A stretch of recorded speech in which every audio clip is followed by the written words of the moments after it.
پارٹیوں کے عروج اور زوال کی کہانی اگر آپ سنیں تو اسپین کے اندر ایک پارٹی جسے سیوتادانس کہا جاتا ہے، وہ جب 2017 کے اندر سامنے آئی تو یکدم اوپر گئی. پتہ چلا کہ اب سیوتادانس صوبہ کتالونیہ کے اندر حکومت بنائے گی، لیکن 47 سیٹیں حاصل کرنے والی یہ جماعت اسی سپیڈ کے ساتھ، تیز روی کے ساتھ زمین بوس ہو گئی. اس 28 مئی کو ہونے والے بلدیات کے انتخابات نے بالکل زمین کے نیچے کر دیا.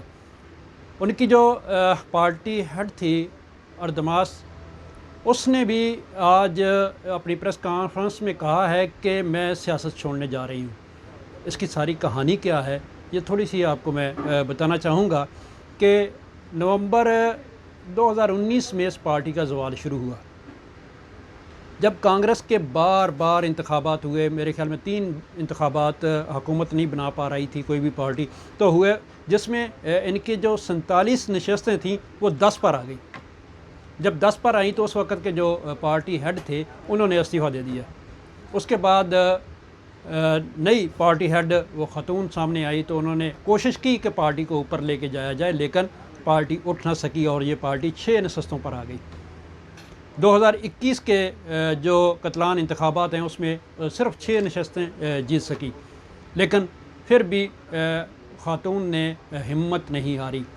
اس نے کوشش کی کہ میں دوبارہ وہ مقام حاصل کر لوں، لیکن دوبارہ وہ مقام حاصل نہ ہوا اور 28 مئی 2023 کے اندر ہونے والے بلدیاتی انتخابات میں وہ صرف 10 نشستیں صوبہ کتالونیہ کے اندر حاصل کر سکی، پورے صوبے کے اندر صرف 10.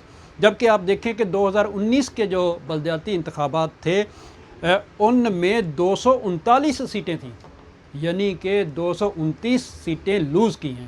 یہ ہے عروج اور زوال کی کہانی کہ جب عوام کسی لیڈر کو ریجیکٹ کرتی ہے تو اس کی پارٹی ختم ہو جاتی ہے، لیکن جب جبر ختم کرنے کی کوشش کرتا ہے تو پارٹی اوپر اٹھتی ہے.